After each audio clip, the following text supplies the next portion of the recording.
Hey, what is up? Welcome to this episode of the Wantrepreneur to Entrepreneur podcast. As always, I'm your host, Brian Lofrumento, and I'm really excited about today's episode. I know I say that for every single episode, but today's episode is one that is so long overdue. I've had the chance to talk to today's guest off air before we hit record here today, and he's super lively and super passionate about what he does, and gosh, is what he does so important. Finally, in Wantrepreneur to Entrepreneur podcast history, we are talking about negotiating. It is one of those, as today's guest talks about it is a high conflict thing that happens in business, but it is essential. So today, rather than sweeping it under the carpet, we are going to dive deep into the world of negotiating with one of the best. His name is Mark Mirra. I'm going to tell you about Mark. He has worked in the negotiation training and consulting space for a decade, and he recently opened his company, Aligned. Now, I can't wait to tell you, I love this sentence about what his mission is. He's on a mission to change the way the world negotiates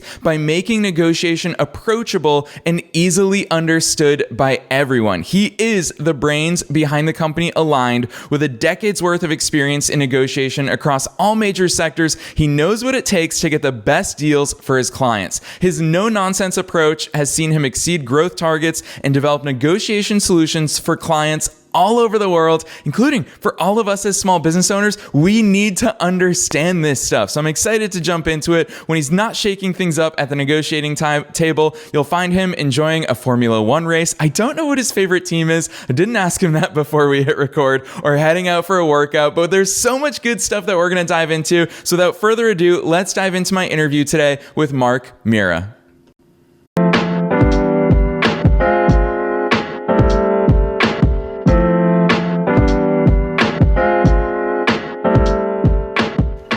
All right, Mark, it reached the point where I was like, we got to hit record, man. So here we are. Welcome to the Wantrepreneur to Entrepreneur podcast.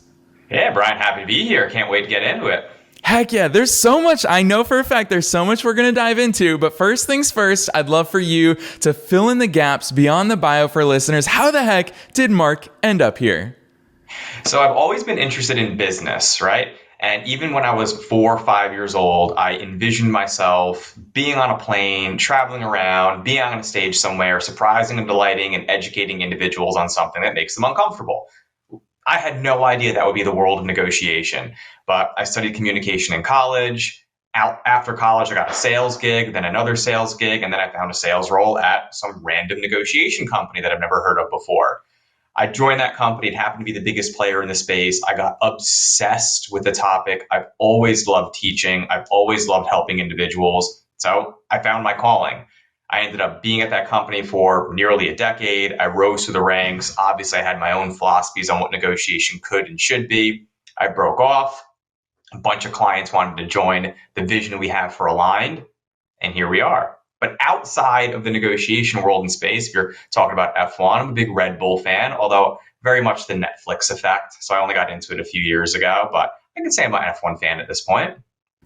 I love it. We're not talking about Max Verstappen today. I refuse to go there with you, but I am excited to dive into all the other stuff. And I love the fact that you brought up sales, and that's obviously a big part of your professional background. And to me, that is kind of the natural segue. When wantrepreneurs and entrepreneurs tune into this episode, they're of course going to think about negotiations within the context of sales. But I'm sure with the background that you've had with starting your own company, already having awesome clients across multiple industries that we're for sure going to talk about, what are all the realms of business that, because you also love business, not just sales and negotiations, what are all the realms of business that you see negotiations so important as a part of?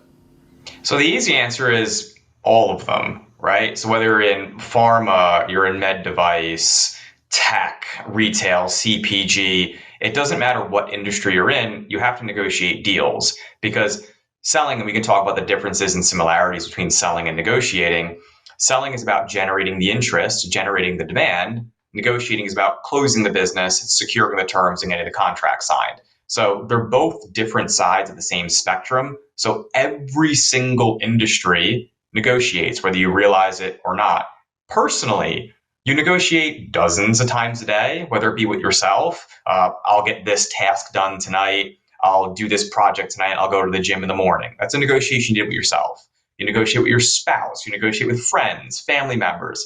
Wherever there's conflict, that needs some sort of resolution and move forward strategy, there's negotiation.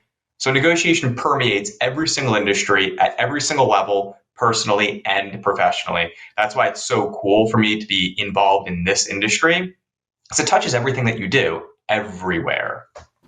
Yeah, I love that overview, and I love how already you've made that distinction between sales and negotiating, because my role as podcast host is really to think about if I was a listener, knowing our listener base as well as I do. If I'm a wantrepreneur or an entrepreneur, I'm thinking to myself, Mark, I don't want to negotiate. I just want to list my services for sale, and I want to have people buy them. And obviously there are different parts of that sales process.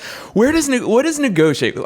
I guess we'll start there. What even is negotiating? What does negotiating look like when we really want as simple as a process as possible? Yeah, negotiation is the process of managing conflict and finding alignment on the terms. Now, maybe that's an overly sophisticated or an overly simplistic view of what negotiation is, but negotiation doesn't exist if there's no conflict. So let's talk about it in a couple different pieces here. If you're a small business owner and you're selling widgets or bracelets or ad hoc services, and you have your services listed straight on the website, and people just cherry pick what they want, buy them, and they're not negotiating with you at all, then there's no negotiation needed. They simply see exactly what that item is, they purchase that item from you, and they walk away. Totally cool. But if you're a small business owner, how do you procure those items? How do you source your materials? What goes into your costs? All of those can be negotiated in different ways. So selling is about generating the need and the interest for whatever that good or service is. It's your marketing, it's your brand positioning, it's your cold calling, your outreach, your emails, everything that you're doing to generate people coming to you to say, hey, I'm interested in purchasing this good or service. Negotiation is what happens when you don't align on the terms right away. So if they're not just going to pick something straight off your website and buy it from you, you have to negotiate the terms of the deal. And what a lot of people, salespeople specifically, tend to do is what I call value erosion. They give away discounts, extra services, add-ons, delivery time, customization, whatever you want to do. They give those away in hopes that they're generating interest. But if someone's already interested in doing business with you, if you give things away for free too quickly and too easily, you're setting poor precedent, you're eroding your profitability, and you're conditioning your counterparty to be a little greedy because they know they can walk all over you. So the second the need has been established and this person or people are interested in doing business with you, your negotiation has begun because conflict has arisen on the terms in which that's needed to come to an agreement. So that's one of the biggest things for me. Negotiation is the process of managing conflict and finding alignment on the terms. Yeah, I love that you brought conflict into it, because immediately I think of polar opposites. That's just the way that my brain works. And I'm just like, okay, where is there no conflict? Well, when I hop on Amazon, I want something, I buy it. There's no conflict there, so there is no negotiation there. But on the flip side, it's obviously that high conflict. And Mark, I'll introduce one of my own personal stories. I'll never forget, I was 23 years old, sitting in the parking lot of what was to become my biggest client at the time in my marketing agency. And my business partner and I sat in the parking lot, and we were like, okay, we're presenting to the board today. This was a $15 million a year company, and that was the biggest client that we were pitching to. And we sat in the parking lot, Mark, and we said, what is our price going to be for this marketing project? And we felt like ballers. We were like, let's tell them it's 15 grand. They do 15 million. Let's tell them our price is 15 grand. And Mark, when we did the pitch, they were just like, yeah, we're super interested. Like, this is amazing. What's the price? And I boldly said, $15,000. And Mark, the entire board laughed. And one of the guys, the CFO, said, we don't even need approval for that. We can expense it on our corporate card. And I felt like there was a huge missed opportunity there, because obviously there was no negotiation. We didn't know what we were doing. So obviously this, I'm sure through your eyes, you see so many parts of this story that you want to talk about. And I want you to take it wherever you want to. But the one question that I have is, obviously part of negotiating is saying that price, or saying not even just the price. Price is part of an offer. What is the best practice? Because I've heard mixed things about don't be the one to throw out the first number, go higher, go like, where do we even start with dissecting that? Brian, so many different ways we can go in different directions on this. So first, listen, I appreciate the fact that you didn't know what to charge us at. You put out $15,000. That felt like an amazing price for you. Naturally, it wasn't necessarily an amazing price for them. It was the best deal possible because they didn't have to get any approvals for it. So that's one of the big lessons, is understand the individual that you're negotiating with, the organization, the market value for a certain good or service. We can go way off on tangents on that, but let me backtrack for a second. Let's talk about there are different types of negotiation, and then I'll give you a couple tips to be successful in the negotiation that you were specifically in. So at Aligned, we break down all the thousands of different negotiation types you can be involved in to 4: hard bargaining, concession trading, value creation, and partnership. Those are the only 4 different types of negotiations you're going to be a part of. We use a model of a wavelength. Are you on the same wavelength internally? Are you on the same wavelength externally? Are you viewing this negotiation the same way? Hard bargaining, highly transactional, distributive in nature, finite amounts of value that you're trying to carve out as much of the value in your direction as possible. Opposite end of the wavelength, partnership. It's integrative, it's collaborative. You can grow value for both parties. There's a sea of terms you're negotiating over of varying importance between both individuals, and then everything in between. From a personal negotiation standpoint, the vast majority of negotiations you'll be in, whether it be a small business owner or a personal individual, are likely hard bargaining and/or concession trading. Distributive in nature, finite amount of value between both parties, and you want to shift as much of that bargaining range in your direction as possible. So whatever value is at play, you want to find a way to leave them satisfied with the outcome, but the value is shifting in your direction. So let's talk your negotiation with for your marketing services with the biggest client you ever had at that time, $15,000. If we're looking at the terms of that negotiation, I would imagine price was the overwhelming most important one for both parties. Then you might have had a handful of other terms you can push and pull on, like specification, delivery time, maybe contract length, and referrals and/or testimonials. If that's the case, we would break down that negotiation to be borderline hard bargaining and/or concession trading. You have one term that's overwhelmingly most important for both parties, and then a handful of other terms you can push and pull on to get the deal done and generate maybe some incremental extra value for either party, depending on how they value it. So one thing you could have done to shift some of that bargaining range in your favor is by opening extreme. Thinking about what's the absolute most this organization would pay for these types of services based on market analysis, based on historicals, and based on the industry. Then you would pick a cost that you believe is outside of their ability to accept. Now, I know that sounds strange. You're going to charge a rate that you believe they cannot accept. Then you would make concessions off of that price to try to find a land on the absolute most they would pay. We call that an opening extreme position. So you would say maybe the cost is $28,000, whereas you only believe they can accept $25,000, just to test the most and the limits of what you believe they would accept is. Now you have to do that credibly and professionally. If you state a number that's so far outside the realm of possibility, they're just going to laugh at you and walk away.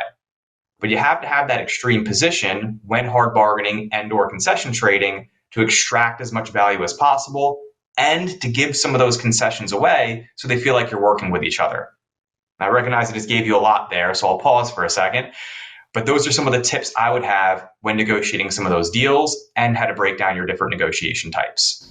Dang, Mark, I knew that you would have so many different perspectives on just that one small example from a decade ago. But I think the big thing that came up for me is especially thinking about our audience, all the entrepreneurs out there who are constantly negotiating, especially right now, I'm really picking on service-based businesses because it's something I can relate to.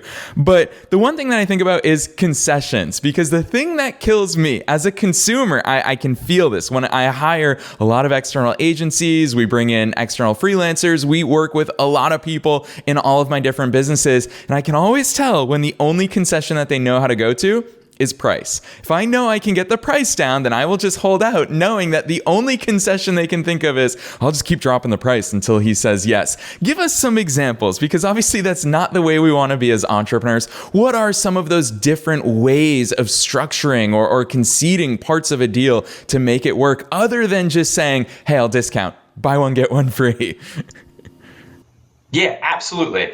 So I'll go back to the negotiation types. All right. So the more complexity you have, the more creativity you can have in your negotiations. And complexity comes in the form of terms. The most obvious term for every single person is price, because it's a global standard in which we value things. Whatever currency you're in, those currencies give you a standard for value. So price is very transparent. A dollar's worth a dollar at the end of the day, but that dollar can be valued in different ways depending on who needs it more and in which direction.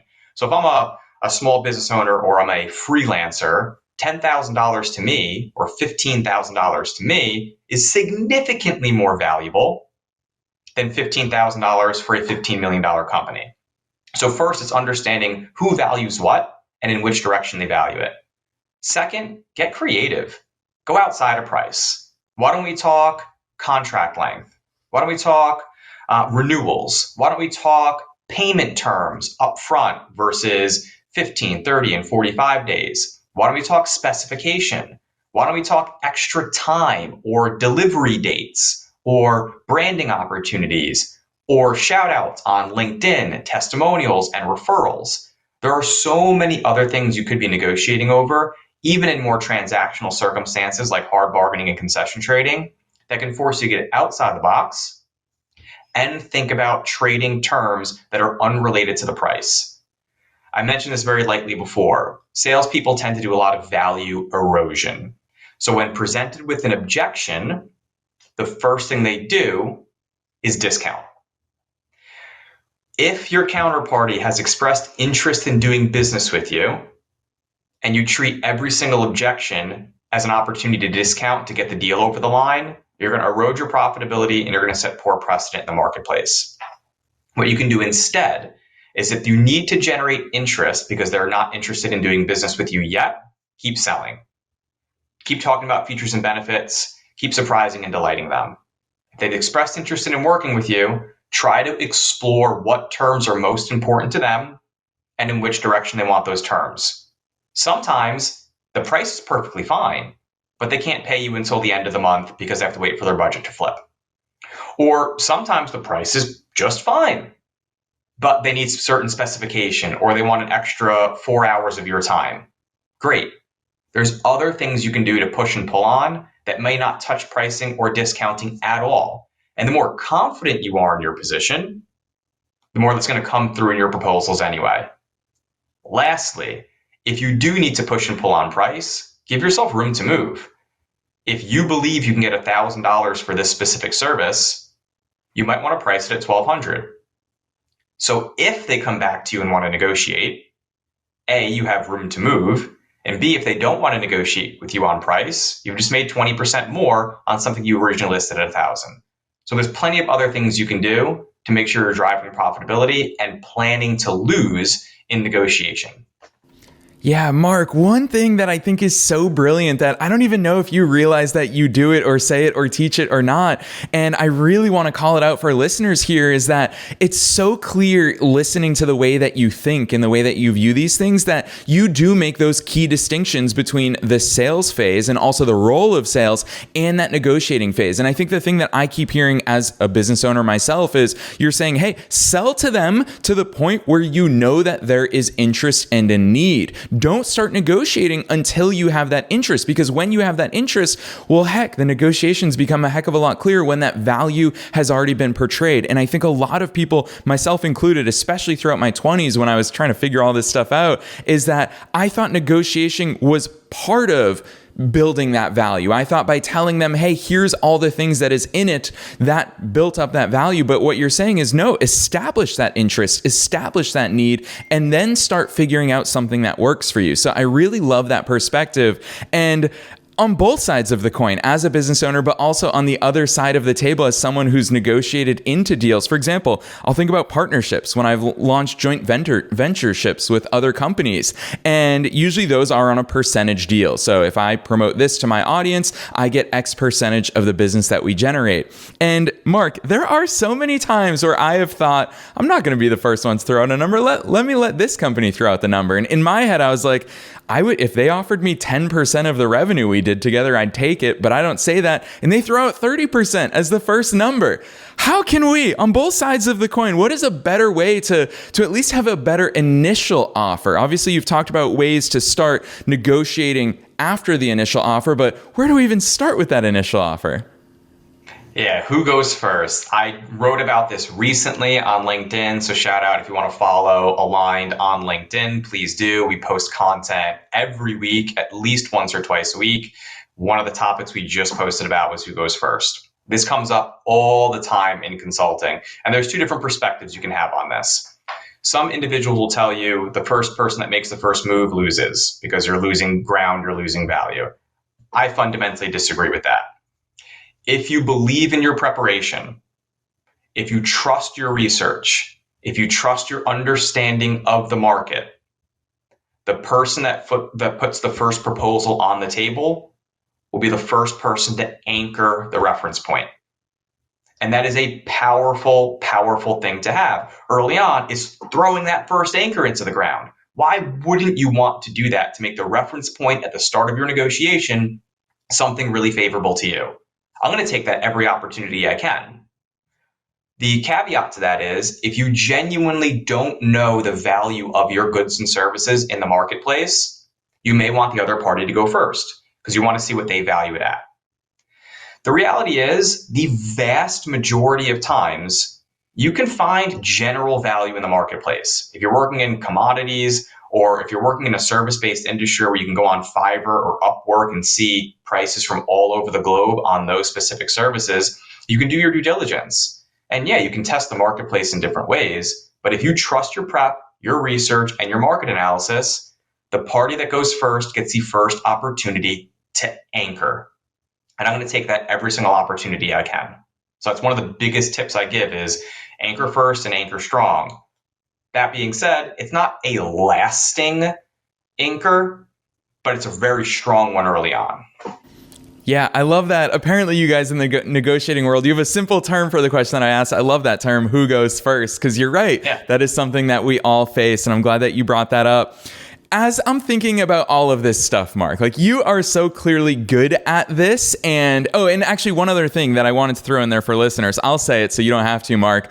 One thing that I learned in my early 20s as far as anchoring is I would just contact my competitors, pretend that I was interested in their services and get their sales material and get their offer material. So I'm a big fan of that. So for all of you listeners, that's one thing you can totally do. Like just do your research, as Mark said, get that initial anchor. So I love that. But Mark, as I listen to you talk about all this stuff, like you are just so comfortable with this because obviously you're really good at it and you've done it for a long time. You've got those reps in place. But the thing that stands out is it's comfortable for you. It's uncomfortable for so many business owners. And I always like to joke around that things are only as awkward as we make them. You are not awkward at all when it comes to negotiating because you are very confident with those reps, with the experience that you've had.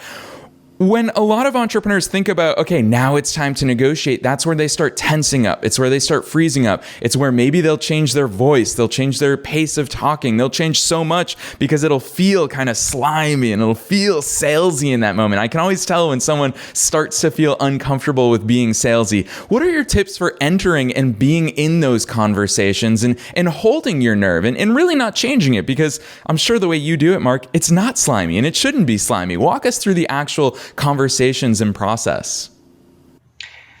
First things first, at Aligned, we talk about this all the time. Do what makes you uncomfortable. Get out of your comfort zone, get into your stretch zone because that's where growth happens. And some of the most uncomfortable conversations in the world are the ones that lead to progress and growth. So first, just do what makes you uncomfortable. Second, negotiation wouldn't be negotiation if it didn't include conflict. And a lot of individuals, specifically humans, we're pack animals. We like to be accepted by the pack. So when there's conflict, a lot of individuals are conflict averse. I don't want to ruffle any feathers.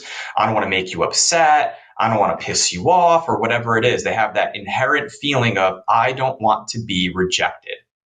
And in negotiation, you will 100% be rejected at some point in time on some specific term. Because if it requires negotiation, that means there's conflict. That means you're going to get rejected at some point. So all those things you have to understand going in. The more you can understand that there's conflict, the more you can control your verbal and nonverbal communication. When people are really uncomfortable, sometimes they talk in circles because they don't want to get to the point because they believe the point is uncomfortable or the point is rich in conflict. So that comes out in the words that they use. They may say, well, I might not be able to do this because I probably need to do that. All this soft, fluffy language is unnecessary. And it's going to take a lot of power away from your proposals, your statements, your questions, and your answers. Same thing non-verbally. When people are uncomfortable, you're physically uncomfortable because adrenaline is coursing through your veins. You may shuffle in your chair a lot. You may scratch the back of your head. You may fidget or click a pen. That is perfectly fine. But if you continue to showcase a lot of discomfort in your negotiations, a skilled negotiator is going to pay attention to when you're comfortable. And when you appear comfortable, that's when they're going to feel like they have you, because you've entered into a range that you subconsciously are showing that you can accept. So discomfort is a integral part of negotiation. The biggest thing that a small business owner needs to do is to be comfortable with that discomfort. I know it's a lot easier to say than to do, but to think about the words you're saying, half the words, twice the impact. To think about non-verbally, what are you showcasing to them? Are you showcasing to them fear and discomfort or confidence? Again, that's a hard thing to do.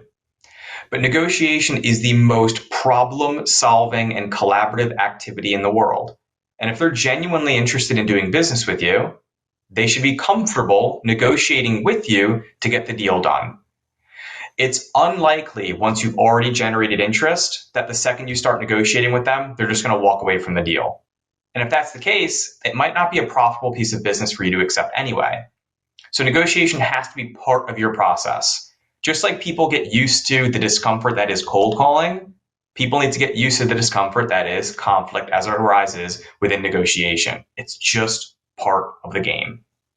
Yeah, Mark, I love hearing your perspectives on that, especially because one thing that constantly shines through in these answers is how comfortable you are with it all. And it is because of reps. Like, I want to stress for listeners, I hear this all the time as a podcaster where people are like, how do you not have any filler words? How do you not and ah all the time? Aren't you worried about that? The reality is, I wasn't born a good podcast host or public speaker. These are just things that we've got more comfortable at. And the same is true for all of you listeners hearing Mark give us these tips. He was not born a good negotiator. He put in the reps, which leads me to the next question. Mark, I'm sure you share this view with me that everything in life is a skill. It is a muscle. Entrepreneurship is a skill and a muscle. The more we work it out, the better it gets, the stronger it gets. Talk to us about some of those things we can do besides obviously putting the reps in, but how can we have intentional reps when it comes to getting better at this stuff?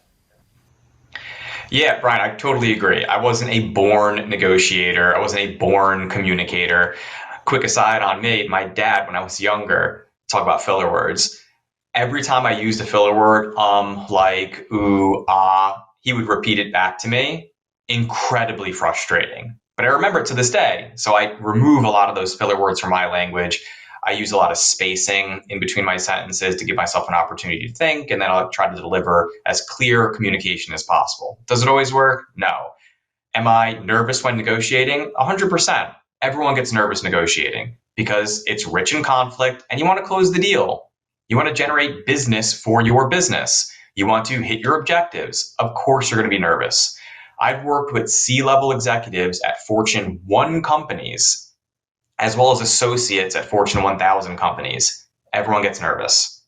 No one is a born negotiator. You have to practice. So when it comes to reps, there's a ton of things you can do. You can role play scenarios internally. That's a huge, huge, huge thing you can do. Second, videotape yourself role playing some of those scenarios and watch the tape. The tape doesn't lie.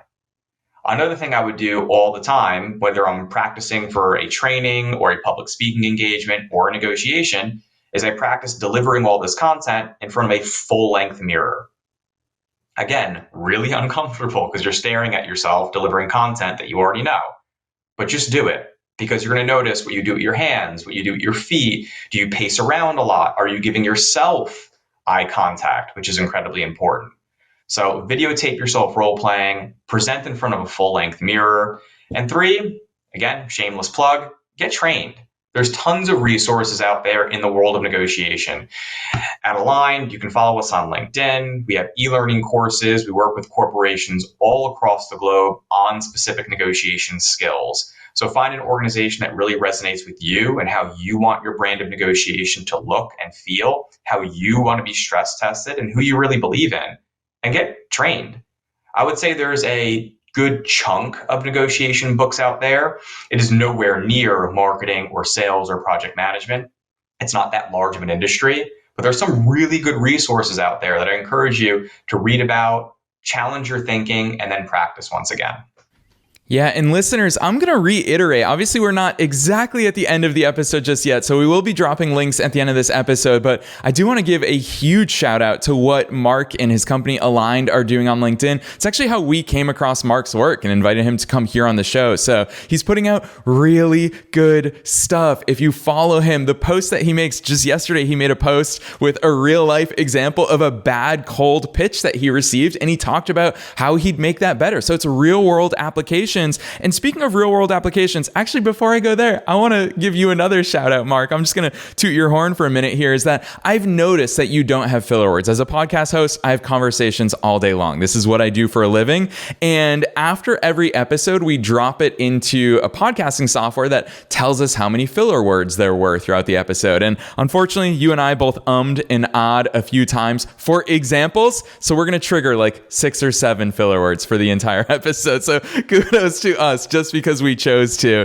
Mark, I want to go into those examples because I love the fact that you brought up working with a Fortune 1 company. You've obviously worked with so many different huge companies, but also smaller companies. And also, let me just rattle off a few industries for listeners who are wondering, where do these negotiations take place? Mark has clients in manufacturing, consumer goods, retail industries. He works in all these different spaces. Mark, what do some of those real world negotiations look like? How do these apply across these different industries? We've had a lot of service-based examples, but show us how prevalent it is and how those take shape. Maybe they happen over email. Maybe they happen over the phone. What do real-world negotiations look like on large and small scales? Yeah, from a comms standpoint, they happen across all the different mediums. I'm really passionate about you want to get the bulk of your work done in dynamic settings. Phone, video conference, face-to-face. I encourage a lot of the bulk of what you do to get done over there. But quick need-to-know information or highly transactional or distributive negotiations can get done over email perfectly fine. You could also control the narrative, you can control the pace of play, and you can always recalibrate based on everything you're getting in internally before you respond. So when we talk about huge negotiations, tens of millions, hundreds of millions, if not billions of dollars, they happen over time. And they happen in multiple layers. So I'll give you an example of an engagement I was consulting with in Europe. This was a manufacturer that was negotiating and providing equipment to another company that then branded that equipment and sold externally in the marketplace to retailers. So the reason why I wanted to bring this one up is because it's really important to understand what type of negotiation you're in and to think about fairness. So I'm going to get the concept of fairness in just a second. So this specific manufacturer, this is pre my engagement. I came in the last mile of this to try to recover it. They signed an agreement 6 to 9 months prior for me joining this conversation. That agreement was with the old guard at the branded company. So the manufacturer is the one I was supporting. The branded company is the one they were negotiating with. A new procurement manager arrived at the branded company. They looked at that contract and said, this is not going to work for us. When I joined the conversations with the manufacturer, I joined it at that pivotal moment in time where there's a new procurement manager in there that doesn't like the existing contract. So a few things to unpack. One, people that are in procurement are compensated generally based on cost savings. So they need to make their mark. Two, this is a new person at a new company that wants to make their mark. And three, the contract was signed prior to them arriving. So when I was working with this manufacturer, we're talking about all the different things we can push and pull on. We can talk about all the different levers and complexity, like can we change the price? Can we change the contract terms? They've already signed this. Do we want to touch this contract at all, or do we force them into execution? This is a long-standing business partner of theirs. Do we want to ruffle some feathers?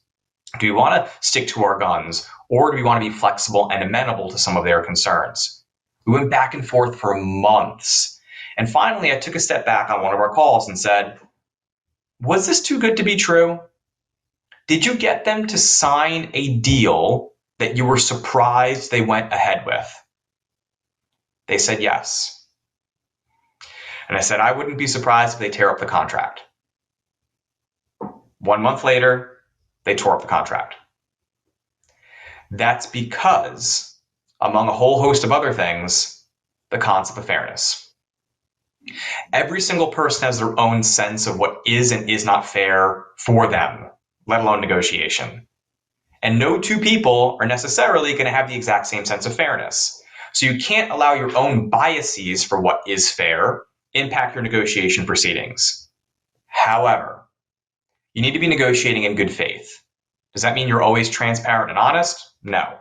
You need to be negotiating in good faith in the sense of, if I have this bucket of value here, it may make the most sense for me to carve out some of that value for you. So you feel not only satisfied with the deal, but you feel confident in the execution over the long term. And you can do that in a whole host of ways. Again, that doesn't mean giving things away for free. That means trading your concessions thoughtfully and strategically. But if you're doing business and you have a scorched earth policy and you want to get the overwhelming best possible deal for you, and almost to the level of coercing your counterparty to sign it because you get yourself in a more powerful position, you got to watch out. Because the first opportunity they have to renegotiate that deal, they're going to. So when you're negotiating huge commercial deals, you're extraordinarily unlikely to be hard bargaining. The vast majority of commercial deals happen between concession trading and value creation. Concession trading, you have a decent level of complexity, and you have some opportunities to create additional value, but it's more of, can I tilt the scales in my favor, but still be somewhat balanced? Value creation, we have tons of opportunities, a lot more complexity to trade and create value between both parties. It's equally rare to be in partnership negotiations, even in a large commercial setting. Partnership negotiations are the biggest possible deals you can be doing. They're multiple years in length. There's tons of complexity. There are a ton of terms. There are a lot of internal and external parties to negotiate with. So large commercial deals likely happen between concession trading and value creation. And you'd be surprised. Although the order of magnitude is fundamentally different between a Walmart and a Nestle versus a small business owner or a regional player, a lot of the same challenges they deal with are challenges that you're going to face every single day. Yeah, Mark, I love that that's where you went with this example, because I think that it really stands out and highlights why you are so good at what you do. And also, I think as an outside perspective that it really fits in with your brand. When I hear about your approach to negotiating and fairness and coming at it in good faith, the Libra in me is very happy to hear that. But also, it does feel aligned. And I would argue, listeners, I always say when we've got awesome guests on, I always say, look not just at what they say, but also at what they do. Mark, I'm sure that this is one of those things that makes you a good negotiator. Someone on the other side of the table can feel your authenticity and feel, yes, obviously you want to win the negotiation, but you want everybody to win through fairness and through good faith. So I really love that approach. Again, I just feel it fits in so well with your brand of Aligned. Mark, you've been a wealth of knowledge here, and I'm not going to lie to you. We're at the end of this episode, but there's really two questions that I want to sneak in. So I would love to just pose them both to you. You can answer them however you like. So the first question that I really want to throw out there is, it kind of kills me that at no point in today's conversation did I have a chance, because you were just giving so much good information and we got into so many other things things, but I was like, I want to pick on the mistakes that we all make, because small business owners, we do make a lot of mistakes when it comes to negotiating. So if you have a few mistakes that you want to air for us, I'd love to hear those. But obviously, even more importantly, I want to end on a high note. I want to obviously illustrate the contrast between those mistakes and then give us that path to getting better at this stuff so that we can start negotiating in more fruitful ways, more fair ways, more positive outcome ways for ourselves, for our businesses. Yeah, so I'll start with the mistakes. Man, do I make plenty of mistakes. I've never run my own business before until today. And starting Aligned, I had a significant amount of learning experiences. So I made tons of mistakes. I signed up for things in different ways. Taxes, very difficult to learn on the onset as well. So when it comes to mistakes that you're making, the most important thing I can talk about from a negotiation standpoint on making mistakes is don't live with them. The best thing you can do is, if you make a mistake, we're all human, we all make mistakes, you correct it immediately. You make a mistake in a negotiation, not the end of the world, you correct it. You make 2, it's a bit worrisome. You make 3, now it's a trend, and you're going to start eroding your credibility and your confidence. But mistakes happen to everybody. Don't allow your ego to prevent you from correcting that mistake. It's the biggest thing I can see in every single client that I'm working with. I just worked with a client on this. I said, oh, well, we sent the wrong email. We sent the wrong pricing. Great. When did you send it? Oh, we sent it yesterday. Great. Just revise it and fix it right away. Sorry, that was the wrong pricing. That was from a different contract based on completely different terms. Here's the pricing we have for this agreement. Look, they'll try to hold you to it, as they should. But the more confident you are in addressing and correcting your mistake, the better off you're going to be. Second, vulnerability is a strength. If you're vulnerable and you're open to feedback, you're open to change. If you're open to change, you'll continue to grow. Vulnerability is not a weakness, it is a strength. So find the people that you can be vulnerable around. Ask for open and constructive feedback. Third, not all feedback is created equal.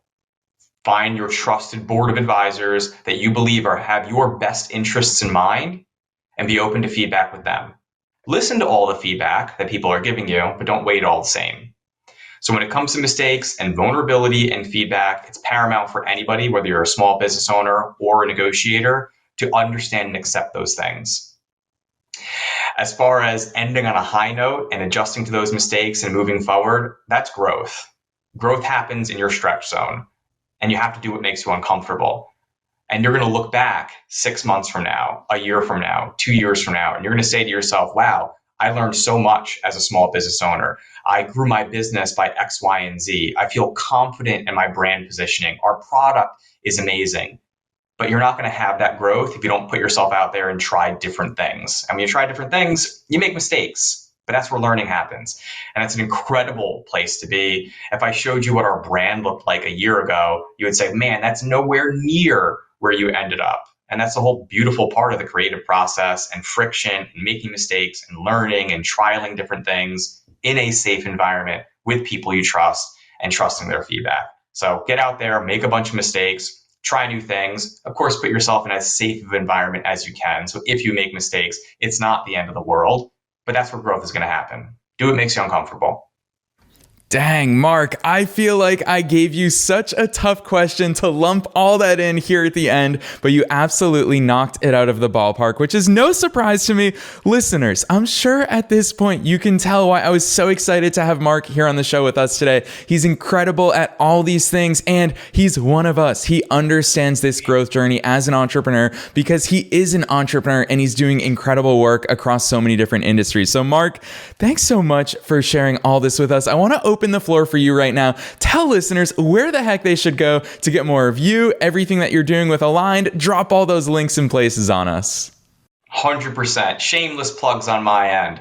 So if you want more information on negotiation, give us a follow on LinkedIn. We are Aligned Negotiation. We post minimum once a week, usually twice a week. Amazing articles, thought pieces, research papers, all in the world of negotiation. So that's Aligned Negotiation on LinkedIn. You can also check out our website, alignedplatform.com. We have a brand new web presence coming out in just 1 month, so stay tuned for more updates on that, including a e-learning offering, which is perfect for small business owners as an introduction to negotiation.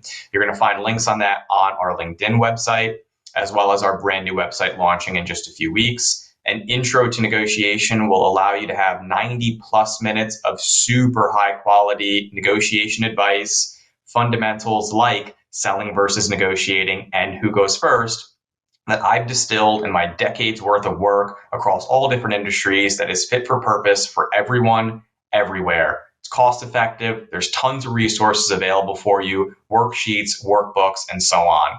So follow us on LinkedIn, Align Negotiation. Check out our website, alignplatform.com, and take the e-learning course. I guarantee it's going to be well worth the investment. Yes, Mark, I didn't even know that you were launching that, but it's something that as soon as you and I started talking, I was like, Mark, you need to serve this segment of the market. So the good news is for you listeners, this episode is airing a few weeks after Mark and I had the chance to sit down. So if you're as impatient as me, it could be live already. So go straight to alignedplatform.com. It's alignedplatform.com. Also follow Aligned on LinkedIn. You heard Mark talk about all the good stuff that they're doing there. And of course, you all know the drill. Wherever it is that you're tuning in to today's episode, find the links right on down below, wherever it is that you hit the play button. So thanks so much, Mark, for coming on here today to the Wantrepreneur to Entrepreneur podcast. Thanks, Brian. Appreciate it. Thanks for having me.